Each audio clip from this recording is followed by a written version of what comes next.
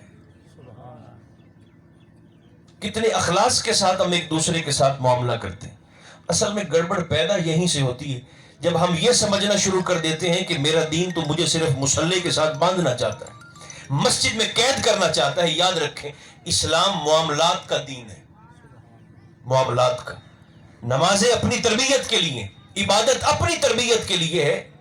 اور 24 گھنٹوں میں سے اگر نماز پنجگانہ کا وقت نکال دیں تو کوئی 40-45 منٹ بنتے ہوں گے 5 نمازوں. تو باقی 21 گھنٹے، 21.5 گھنٹے، 23 گھنٹے ہم نے کیا کرنا ہے؟ اسلام معاملات کا دین ہے. وہ مجھے اور آپ کو ایک دوسرے سے حسن سلوک کرتا ہوا دیکھنا چاہتا ہے، اخلاص کا معاملہ، احسان کا معاملہ کرتا ہوا دیکھنا چاہتا ہے. اور اللہ کو اپنے بندوں سے بڑا پیار ہے. دل بدستاور کے حج اکبر است. آخری جملے میں از ہزارہ کعبہ یک دل بہتر است. فرمایا بندہ مومن کے دل کو راضی کر دینا، مکہ جانے کی حاجت بھی نہیں ہے، اللہ گھر بیٹھے مقبول حج اکبر کا ثواب عطا فرما دیتا ہے. اور اس کی وجہ صرف ایک ہے، از ہزارہ کعبہ یک دل بہتر است. 1000 کعبوں سے، ایک آدھا نہیں، 1000 کعبوں سے بندہ مومن کا دل اس لیے افضل ہے کہ کعبے کے کوٹھے میں تو خدا نہیں رہتا، لیکن مومن کے ٹوٹے ہوئے دل میں ضرور رہتا. اللہ کو بڑا پیار ہے اپنے بندوں سے. اور اگر کسی شخص کو چاہیے کہ مجھے اللہ کی محبت ملے تو اسے اللہ کے بندوں سے پیار کرنا چاہیے، جو اہل سنت کا طریقہ رہا ہے روز اول سے. دیکھیں نا، جتنے دوست یہاں تشریف فرما ہے، آپ کی نسبت کسی نہ کسی فقیر کے ساتھ تو ہوگی نا. تو یہی ہمارے صوفیاء کی تربیت کا انداز بھی رہا ہے. سنی، شیعہ، دیوبندی، وہابی کو تو چھوڑے نا، ان کے پاس تو ہندو، سکھ، عیسائی، یہودی بھی اگر آ کر بیٹھتے تھے تو وہ بھی اپنی طبیعتوں اور دل میں ٹھنڈک کا، یعنی ایک سکون کا کیفیت لے کر پھر آپ کی مجلس سے باہر نکلا کرتے تھے. یہ اہل ایمان کا طریقہ ہونا چاہیے. خدا کرے ہماری یہ محفل اللہ حضور کے وسیلہ پاک سے مرحوم مار صاحب کے حق میں قبول فرمائے. ہماری خطاؤں سے صرف نظر فرما کر اللہ میرا اور آپ کا خاتمہ بھی ایمان پر فرمائے. صلی اللہ تعالی علی خیر خلقہ محمد و آلہ و اصحابہ اجمعین برحمتک یا ارحم الراحمین.